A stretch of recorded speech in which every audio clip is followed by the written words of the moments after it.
Hello, Perseus. Where have I heard the name Perseus before? I think it reminds me of watching Xena, the warrior princess or something. I think that's where I've heard it before, and or Hercules.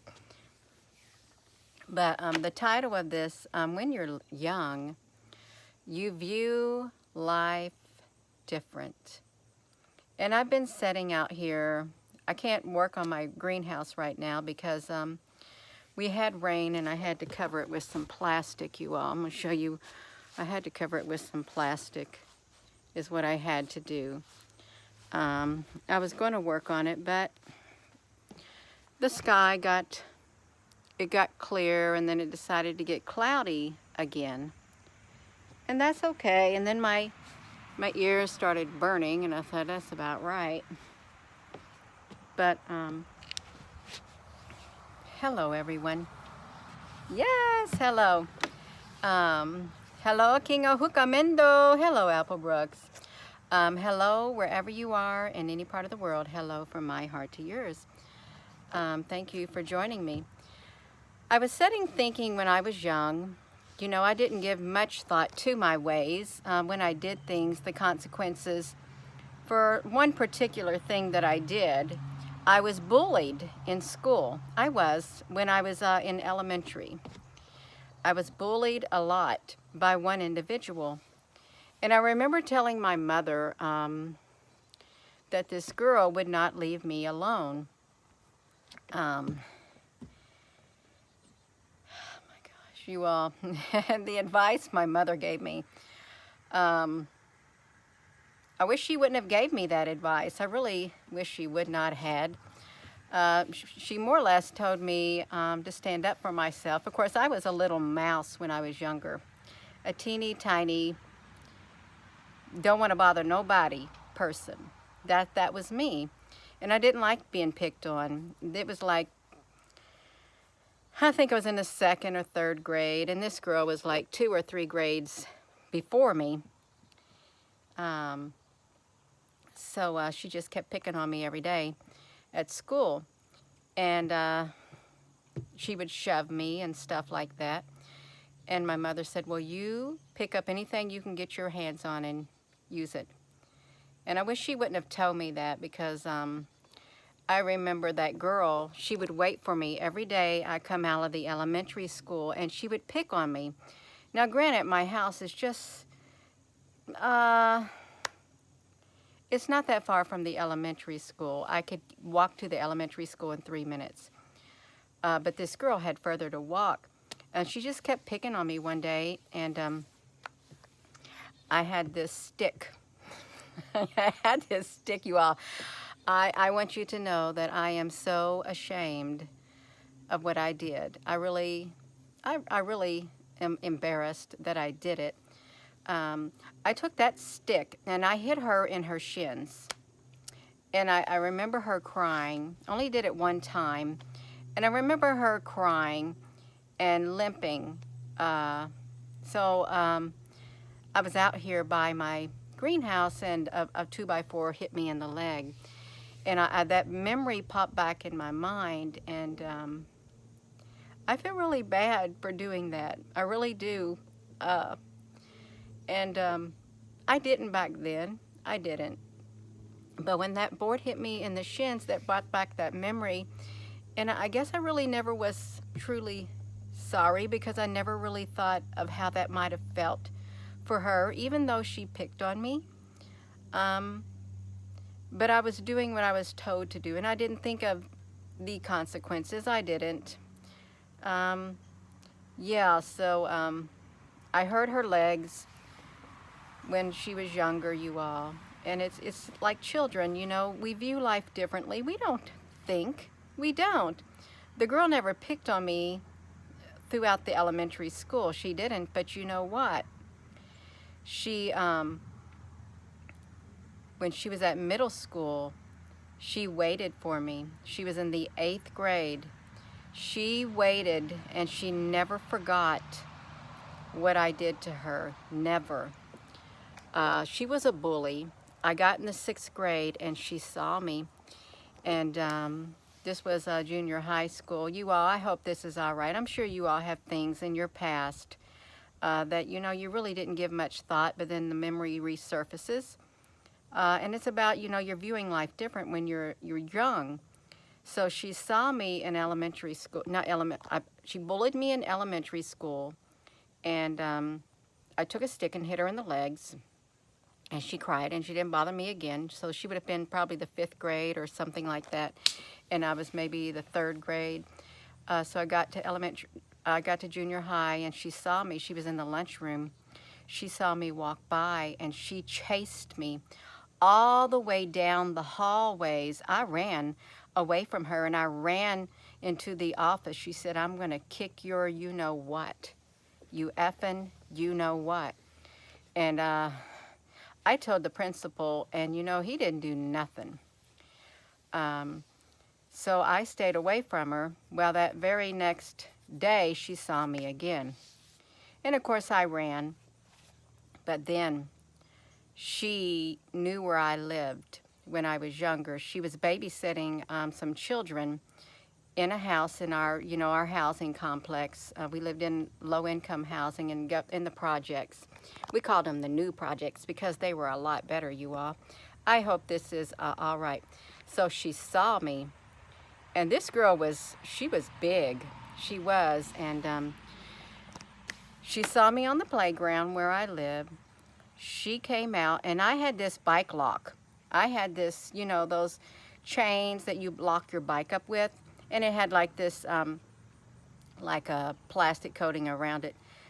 I said, "You better get away from me." She said, "Oh, no, you're going to get it. You're going to get it." And I said, "I'll use this on you." She goes, "I don't care what you use. You're going to get it." And then this is what happened. I had this other friend with me. She was taller. So that woman, the one, I still remember her name, she came toward me, and I started punching her. You all, I'm so embarrassed, you all. I really am. I started punching her, and I started hitting her.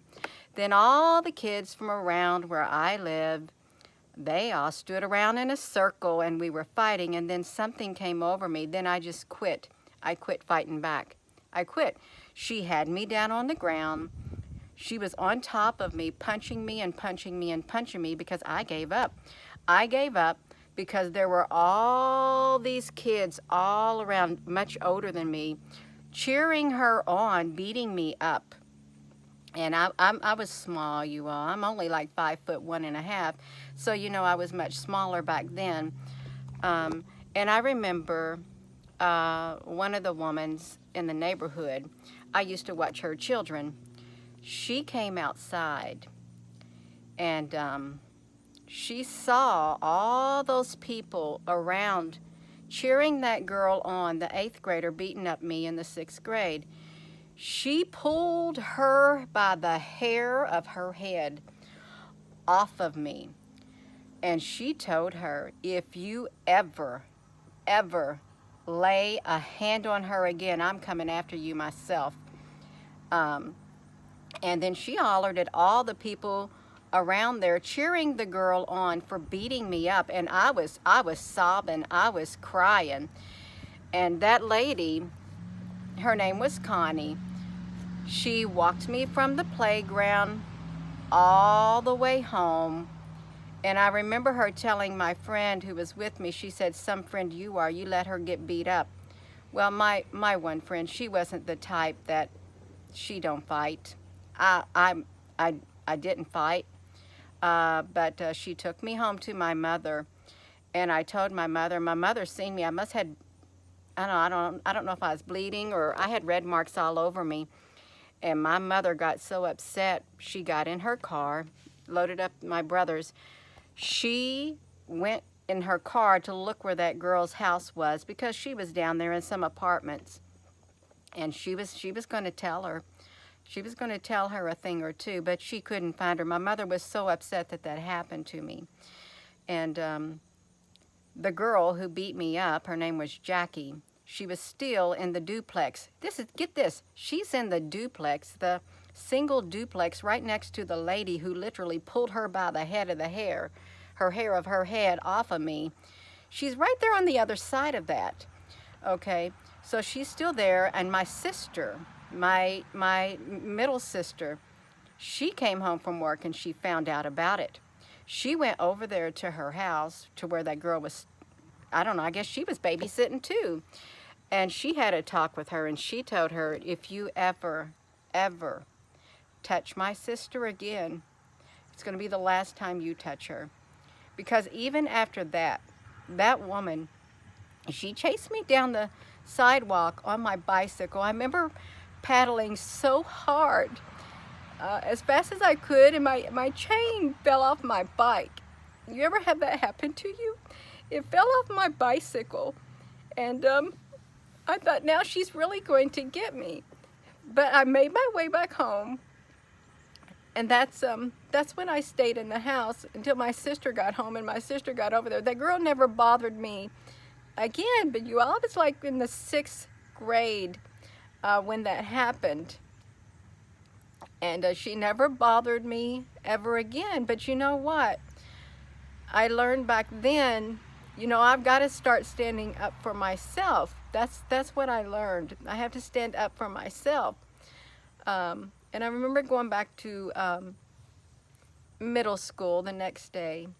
Maybe it was around a week later. There was another girl in my class. She was known to be a bully who likes to pick on people. Now, she's not like that now. I'm friends with her. But she could speak Spanish and stuff, and she had, I think she was all talk. She wanted to beat me up. And I had already made up my mind. I'm done with it. I am done with it. So I literally stood up to her, and I said, you know what? You're not going to beat me up. I said, you're not going to beat me up, because I'm not going to let you beat me up. And she shoved me. I remember shoving her back up against the lockers. And I told her, no, it's not happening. She did not bother me again because I stood up. But you know how terrified you are when you're younger. When you have some older child, some older person, and you have all these people standing around cheering her on. I'm on the ground, and she's got me pinned down on the playground. And she's just beating me and beating me and beating me. And then that lady, Connie, pulled her, I can still see it today, literally pulled, she had long hair, I had long hair too. She pulled her by the hair of the head, jerked her off, and not a single one of those people gathered around dare open their mouth to her, because they knew that she meant business. So you all, that's what I wanted to get on here and say. When you're young, you view life different. You don't think of the consequences. But you know that what I did back then, even though I was bullied in elementary school, and I took that stick and I hit her on the legs and she limped home, she never forgot it. She was waiting for me. And I still feel bad for doing that. Regardless if she was a bully or not.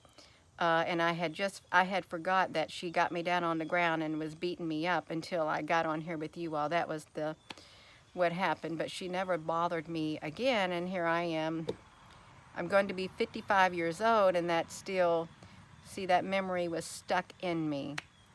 And I never did really think about it for years. It's been a long, long time, you all. Joe Blow, it's true. It's true. I would not encourage, well, I don't know, if it was my daughter and somebody was picking on her, I wouldn't want to let them beat her up. I wouldn't, you all, or my son, I wouldn't. I'd want them to be able to protect themselves. But I guess I did not have to go to the extremity that I did. But it stopped her, but still, it bothered me. I guess I got traumatized by it, is what I think happened. But I'm over it. I am. Yes, yin and yang. Yes, I'm 55. I'm not 55. October the 24th of 1966 was my birthday. I was born on my dad's birthday, and it was around 1 a.m. in the morning. So I'm like a Scorpio, but I'm more like a Libra, because boom, something like that, you all. Yeah. So I've been through a lot in my life, even when I was a child.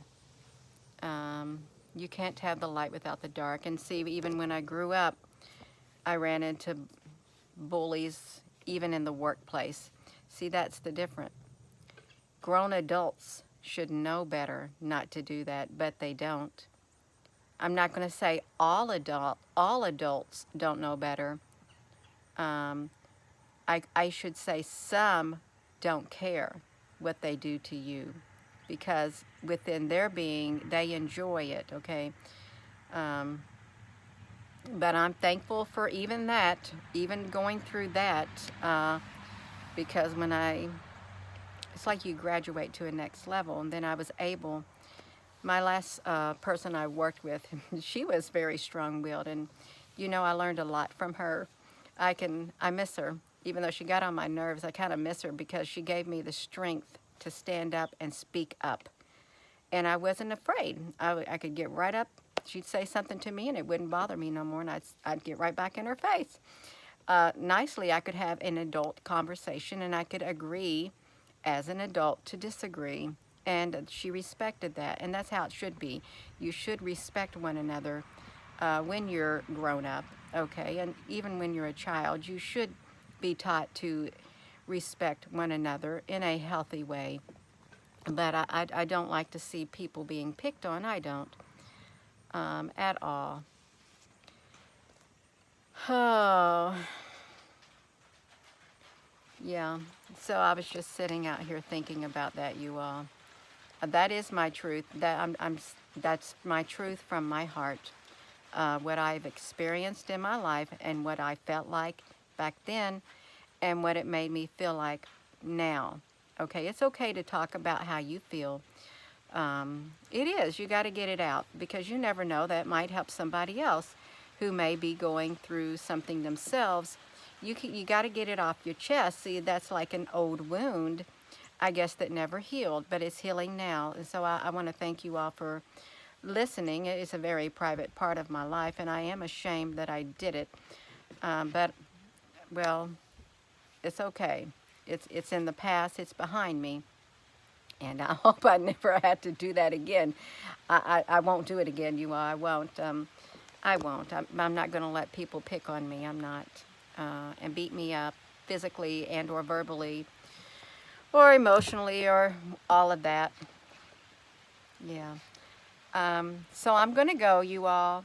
And just, I thank you all for being on here. Thank you for being my friend and treating me with kindness and love, because it means a lot. It really does. Because you never know what somebody's been through in their life. You really don't. I know a lot of you all have been through things yourself, and it's good to know that somebody understands and somebody cares and somebody supports you, despite what you may have been through. You're not alone in your journey. You're not. So with that being said, hello, wherever you are in any part of the world. Hello from my heart to yours. Love you. And thank you, moderators. I thank you all for taking time out of your day to listen to me. Love you.